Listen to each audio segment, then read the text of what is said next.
Good morning, everyone. It's the end of the week at City Hall. Each week I come and share with you some information about the week that has gone on, excuse me, as well as some events that we anticipate in the days to come. Excuse me. You remember last week, I think I reported on our semi-pro hockey team, the Niagara Falls Buffaloes. They had back-to-back games against Boston, who they were tied with for first place in the Eastern Division. Our team swept the Boston team, and so we are now all alone atop the Eastern Division of the Union Hockey League. Let's get out there and cheer on the Niagara Falls Buffaloes. Their next home game will be March 23rd at the Hyde Park Ice Pavilion. Be on the lookout for additional ticket information. We'll obviously be sharing it, as well as the team will be sharing it at their sites as well. You know, we've been talking about convention center memories, and I'll have more to share with you this morning. But it's interesting, you know, media outlets, and even those media outlets that consider themselves to be the media of record, which primarily is because there's no competition, they like to misrepresent information in a way to try and skew opinion rather than simply just deliver information for the sake of information. Now, I have the great advantage of having some young people in here with me each Friday, or if we have to switch it up. And they're here from the media department over at Niagara Falls High School. And they're great. They come in here, they get the whole thing set up. All I do is come and sit myself here, put myself in front of the camera, and go off of whatever it is that's gone on here. They set everything else up. They get back to the school. They make sure it gets all put together, produced out, and then available for you. What I am hoping that they get as we go through this, and we've been doing this now for quite some time, is that the delivery of information, whether it's information in a newscast, whether it's information in the various ways in which information is transmitted these days, podcasts, all these various, I hope that they'll get the sense that it's important to be accurate. It's important to be truthful. We all have opinions, and there's spaces for opinion in any media outlet. But the key to it is identifying it as opinion as opposed to news. My opinion about asparagus is my opinion. Whatever I may say about it isn't necessarily nutritional news. You leave that up to the people who can give you nutritional news about those things. So the danger, and unfortunately our community suffers from this, the danger is when a media outlet represents itself as news or the media outlet of record, and they spend their time simply expounding their opinion. I don't have any objection to opinions. Opinions are great. We all have them. But what's important for people, what's important for everybody in this community, is that they receive news, honest reporting, honest news. Because facts matter. And whether you like or dislike an administration, an individual, that's not the job. The job is really just to report the facts. So I'm just going to ask everyone, keep that in the back of your head as you listen or read things about our community. As a matter of fact, what I hope to do over the course of the next several months is provide some facts, whether they are from the Census Bureau, whether they are from the Social Services Department, facts about our community, whether it has to do with real estate or incomes, whether it has to do with employment and population. Folks in our community need to start understanding the facts. And I think if you understand the facts, two things will happen. One, you'll identify who the problem makers are. And two, my hope, is that it'll increase the community spirit that we should all have. Niagara Falls is an internationally known city. And instead of being proud of it, so many people just want to find a way to ride it into the ground. It doesn't make a whole lot of sense.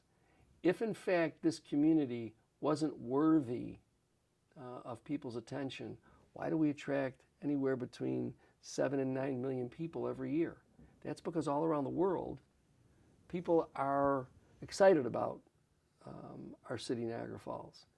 And maybe it's also because they don't get to read or listen to some of the nonsense that's spewed out in our community. So we'll be sharing some information with you, information that I think is factual. I'll tell you where we're getting the information from so you can check it yourself. We're also going to be starting another program, and that'll be bringing in department heads to talk with you a little bit about what they do so that you understand how government operates, who's who, and what they do. A lot of people, believe it or not, even people, my generation, they don't really know how government works. What does this office do? What does that office do? And I think it's important for all of us to know that. After all, it's your government, so I think it's important for all of us to know that. One other thing that happened this week, I had the chance to visit and cut a ribbon at the grand opening of a new restaurant on Niagara Street. 526 Niagara Street is the address, and the restaurant is the Street Cafe, Mediterranean food. It's a great place. I had a chance during the ribbon cutting to taste some of the food. So if you're downtown over this weekend and you're in the area of 526 Niagara Street, go on in there. I'm sure you'll enjoy the food that's there. Well, today's March 8th, and first of all, let me say it's International Women's Day. We celebrate all things that women in our communities, in our state, and in our country, and in our world really do to make it a diverse, better place. So happy International Women's Day today. Today also marks 1 month. We are 1 month away from the eclipse. I can tell you that there are a number of meetings that are occurring. Now, I want everyone to enjoy the eclipse. Some other public officials are telling people, close your business. No, I want everyone to enjoy the eclipse. You have to be safe, right? We have to make sure that we're safe. And that's some of the things that government here, some of what we're doing, we're dealing with the whole, how do you make this a fun, but yet a safe event for everyone. So, we're really working hard to make sure that that happens all throughout the city. Because remember, this is an event that doesn't necessarily concentrate itself in any one spot. I've been out and about over the last couple of weeks. I was visiting in a neighborhood a few days ago, and there are some neighborhoods that are literally closing their neighborhood down, and all the neighbors are coming out, and they're going to have a party in the street to celebrate and to view together the eclipse. So we're going to have a number of things going on all throughout the community. We just want everyone to be safe. If you do happen to want to go downtown, April 4th is really when everything's going to start kicking off around here with special programs and presentations. Most especially, we are proud to have NASA in town. NASA is really going to be visiting, I think, if my memory serves me, about 13 cities in America. Niagara Falls is one of those 13. Again, another reason why we in Niagara Falls really should take pride in the fact that out of all the cities that could have been selected along the array of locations for totality, Niagara Falls has been selected as one, so we're proud to host NASA. They'll be at various locations, such as the aquarium. They'll be doing presentations there.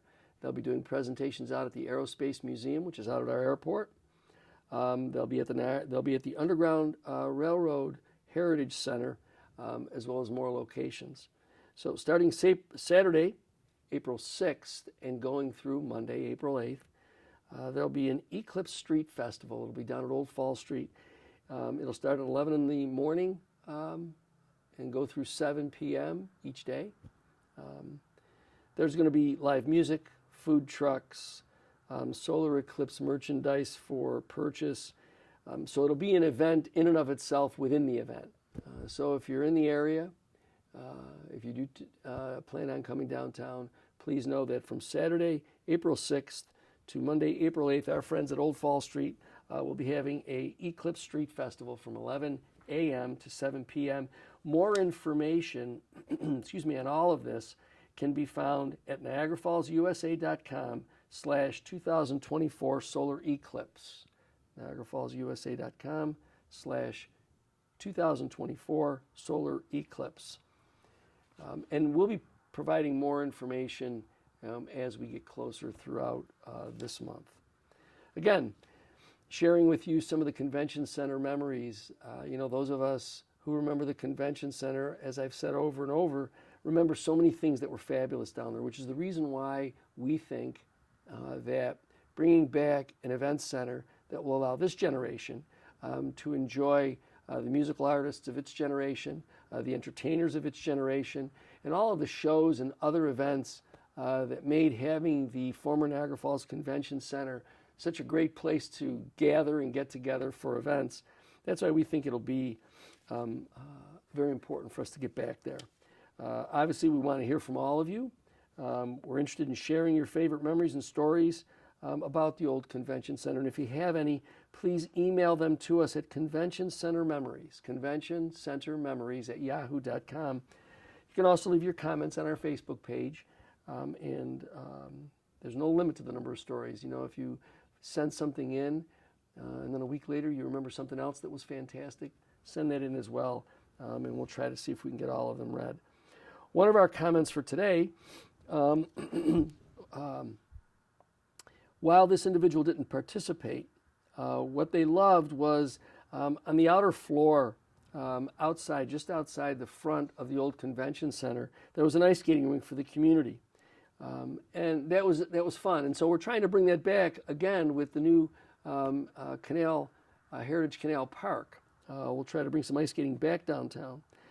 This individual also had the chance to see Elvis at our convention center, as well as Ringling Brothers and Barnum and Bailey Circus. All of those things as a young person that this individual had the chance to enjoy. Another individual indicated the car races were cool as hell. Monster trucks, WWF wrestling, a lot of great events. So you can see how it's touched people all across, whether it's music, car racing, number of things that used to go on there. Another individual commented on our old Festival of Lights parade and event, as well as the ice skating. So you could see we had a number of things going on down at that convention center. And I'd really like for people to keep that in mind as we continue to talk about the need for this new event center, because we can get back to these things, we can expand our holiday season, we can have our young people start creating memories of their own, so that 20, 25 years out, they'll be sharing great memories of their time at the event center downtown. So we're going to see a little bit more warm weather today. I think it's going to maybe peak into the 60s. Then over the weekend, it'll get a little damp with rain, I think, scheduled for Saturday. And then if I'm saying it, but there's even the possibility of snow on Sunday. So in the span of 3 days, you're going to have a little bit of spring, depending upon how warm it gets today, a little bit of early summer, but you're also going to get winter. It's Western New York weather. So if you're out and about this weekend, please enjoy yourself, be safe, and I look forward to talking to you again next week.